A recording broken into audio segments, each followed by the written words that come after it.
KC0 VII Tom. This is Katie Zero TLJ Joyce. It's late Saturday afternoon, early evening on Labor Day weekend here in North Iowa. We kind of been trying to get this out here, and we're staying at home this weekend. The campgrounds are pretty full in the area. Yes, yes, it's too loud for us. Yeah, that's old people. We like it nice and quiet. Normally Memorial Day, 4th of July, and Labor Day weekend, we try to avoid the campgrounds because it's too crowded, too noisy, kids running around, stuff like that. We're staying here at home this time, and we're knocking out little projects around the house and on the camper, and our cat is out there exploring. So We've done pretty good. We've gotten a lot of projects done. So yeah, weather's just been outstanding. It's supposed to be wonderful. nice, great tomorrow. Then Sunday night into Monday, the temperature drops down again. So Oh yeah, it's supposed to get really cold. 39 on Wednesday, they say. So it's like I ah. think I think it's fall. They call I it think there. so. Yes, yes. I think it's very So much fall. and that'll get us into the winter time, and we'll have to talk about what the 90-day forecasts are going to be coming out, what they're going to show. Early Saturday morning, little Dougie and I hopped in the car, and we're going to check out the three major campgrounds along the area. This is Hoverson Park along the Cedar River, just off T26 south of St. Ansgar. Non-designated campground, so you just park where you want. As you can see, there's a lot of campers there. As we peek to the tree line here, I would say it's at maximum capacity. The next stop we went to was Interstate Park over here in Mitchell. Again, another non-designated campground. You'll notice people like to, I call it wolf pack camping. You get in little circles, round the wagons up in a circle from the Indians. A lot of these people are camping with friends and families. Very enjoyable way to camp. Another thing you'll notice, there's a lot of campers here. Again, this is 8 o'clock Saturday morning with no tow vehicle. They were dropped off early in the week to make sure you had that special campground site at the campground. The last stop, we ran over to the Osage to the Cedar Bridge to check that out. There was a couple of openings we saw as we drove by, but later on in the afternoon we had to do a flower delivery in Osage, and those sites were full. And again, 3-day holiday weekend, last big hurrah for the year.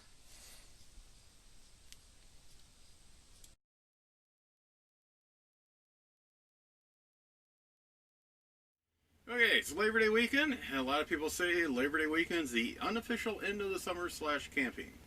As the old saying goes, Memorial Day weekend is the start of unofficial start of the summer, start of camping season. 4th of July is the midpoint. If there's something you wanted to do and you haven't done it by the 4th, you better hurry up and get it done, because it'll get real busy in the last half of the summer. We're getting ready for school. The next, it's fall. Don't get too much of a hurry after Labor Day weekend to put your campers away. There's a lot of good camping still left this year, depending on the weather. One thing you'll notice, if you do camp after Labor Day, you get into October and September, even in November, if the weather holds good, there's a lot less people out there. A lot of the families with kids in high school, you have high school sports on Friday night, Saturday night. Sunday is usually, let's get the laundry done, any homework done, do we need to buy anything for school supplies, or any special projects. So those people are kind of done camping, pretty much. You may see them once in a while on a real nice weekend. We have high school and college sports coming in, so they're busy with that. So it can be done, and it's very enjoyable in the fall, even in the early spring. The weather is a little cooler at night, so you can enjoy the campfire. You can snuggle up to your significant other, enjoy your beverage, s'mores, and other stuff on the campfire. So if you haven't tried it, try it once. You're missing out a big deal. With the shortened season, with the pandemic going on, a lot of us didn't get out camping right away. It was almost June before we finally got out. We missed our earliest time. So hopefully everybody got a good 5 or 6 times out there. If you got 7 or 8 times, you're doing outstanding. For the people who were camping and kind of lost track and are back into it, and our newbies, friends along on this little adventure, I'm talking to some of them at work, and a lot of them are coming up with the same questions. It's kind of like, this is what we calculate, what we're going to spend, and we budgeted, and this is what we actually did, and the numbers aren't matching up. It's different, but we had a lot of fun. A lot of variables in here. The biggest, I won't say the biggest, one of the first ones is campground rates. A lot of campgrounds charge different rates due to the amenities. A few weeks ago, we were down in Sheffield, Iowa at a city park, $10 a night. Each site had 30 amp service. There was a spigot to top off your water tank when you came in there. Pavilion, dumpster, a real nice dump station on the way up, bathroom facility. There was a golf course across the road that you could go there for added fee to golf there. Real nice campground. Every few hours, the local PD would drive through, just checking everybody. Very nice, clean campground. Had a lot of fun there. We were with some friends, though we had enjoyed each other and had a nice campfire. The people next to us, they had some footballs and some frisbees. They were playing catch out in the field.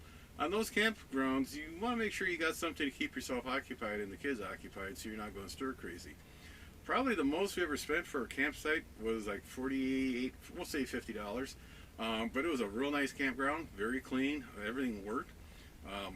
The camp host would drive around in golf carts and pick up your garbage at the end of by your vehicle along the road. You didn't have to haul your garbage sack to the dumpster. When you had any garbage, you just sit out there and picked it up. And another reason they were doing this, if they noticed there was a campsite, a group that was getting a little loud or a little unruly, they would stop by and say, how's it going? You guys enjoying yourself? Could you just keep it down? They were delivering the message very professionally, very non-threatening. And a lot of times, the people at the campsite would say, oh, we're sorry, we didn't mean to. And they'd settle down. Everybody was having a good time. This campsite had a very nice pool, very nice playground for the kids. They even had pedal bikes and other pedal cars you could rent for the kids to keep them occupied. There was a couple of nature trails you could go on. There was a little track set up for your RC cars, your remote control cars. The bathroom, shower facility were outstanding. The C-store was very good. They even had a little building off to the side for meetings and for events. The rec hall, they called it. I mean, they had events going on, activities for the kids throughout the weekend. There was a foosball table, ping pong table in there. You could have little pickup games. There was a projector hanging from the ceiling. Along connected to that was a DVD player. One thing I noticed, the DVD player actually had a USB port on, so you could plug a flash drive in if you had movies on a flash drive. So, and again, those added amenities, you're paying for it. Excuse me. We had some people tell us that a friend of ours, they went out to a resort that was next to a very popular public deal, national parks or museums or national monuments. They charge a higher rate, which you're paying for those amenities and that convenience of being close to that attraction. So, and I've heard anywhere up to $120 to $150 a night, and to me that's kind of steep. We'll have to do some more research on that, see if that is a valid number. But it just makes sense. You're paying a little extra for that convenience to be near that point of interest. So, one of the questions, another question we get is, what do you bring for food? I mean, and everybody does it. It's just kind of comical. First couple times I had TLJ out camping in our rig here, we actually unloaded more food than we ate at the end of the weekend. It's just by habit. You just overpack. Be careful in the refrigerator when you do pack. You want to make sure there's airspace around the food so you get good circulation. Most of these camping refrigerators, there's no fan, but the cooling coils are on top of the unit, and cold air will sink. So the idea is, as that cold air falls down to the bottom of the refrigerator, it'll keep your food cool. Any warm air will rise up and get cooled off by those your cooling coils. So make sure you don't overpack. What we try to do is plan out our meals. Usually like to have something that's easy and quick we can throw on the grill when we get there for a noon or shortly after lunch meal. Bratwurst, hot dogs, chicken, something like that on the grill, along with some chips and some pop or milk. The evening meal is usually something a little better, like steaks or pork chops, along with some type of salad, coleslaw, tater salad, or even a baked potato.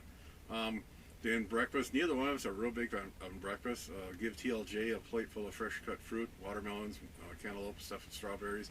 She's happy. Give me a pot of coffee and a Pop-Tart, and I'm happy for the rest of the morning. So one thing we did learn is actually get a plate of chopped up lunch meat and cheese and crackers just to give you something to snack on. Because when you're out camping, it's amazing how much of an appetite you can you'll get out there on walking trails or just enjoying the great outdoors. So one of the big questions we get is, what are you getting for miles per gallon? I mean, my tow vehicle during the week going back and forth to work and doing errands, I get great gas mileage. But as soon as I hook it up to my camper, it drops off. Oh yeah, you've got a fairly large object you're dragging down. It's not aerodynamic, so you're punching a big hole in the air, and it's heavy. So that's going to be a little more load on your truck. Another question is, this thing makes weird noises when I pull in my trailer. Well, yeah, because you're working your truck a little different. Our camper here is the 1990 Chevy. front end, along with the Class C motorhome on the back. Again, this is a 1990, so at that time the speed limit was 55. I tell people we get 9.5 miles per gallon on average. Yeah, 9.5, and I'm happy. There's been a couple times we've been heavy on weight. Tanks are full, a lot of food, a lot of stuff, long weekend, bucking a headwind all the way up to the campground, and the cold front went through. On the way home, we were bucking a headwind all the way home. You know, sort of like your parents would say, I used to walk uphill both ways to school. And we averaged 8.9 that weekend. And there's been another weekend where, I mean, we had nothing in it. All the tanks are empty, maybe a quarter tank of gas. I was going to the mom and dad's to work on it. Take my time. Wasn't in a hurry. I got 10.1. I was I couldn't believe it. 10 miles per gallon in this girl. So let's do this. Down in the comments, whatever people who are watching this, tell us what type of rig you got. Class A, Class B, Class C, the year, and what are you getting for miles per gallon? And come on, be truthful. Don't. If I see somebody put in there, I get 25 in my Class A, I know you're pulling our leg. So Class A's get a little less. Doesn't matter if you're gas or diesel pusher. Your B's are probably the ones that are going to get the best gas mileage because they're just an oversized van. I shouldn't say that like that, but I've seen some very nice Class B's. We were actually looking at a Class B there for a while and came across, C's were a little bit, met our needs. So you got to remember, originally we were looking at a tow trailer, a small toy hauler. And when we found out that neither one of our vehicles could pull it, that kind of put the end of that. So your ideas will change throughout the year as you're camping. Another one that changes, it seems like your storage facility. Everybody likes to dig into their little storage unit and rearrange it and come up with something like, we have a lawn chair. We haven't used it in 2 years. I'm kind of wondering, why do we carry this thing around? I could carry something else that we probably won't use, but that's normal.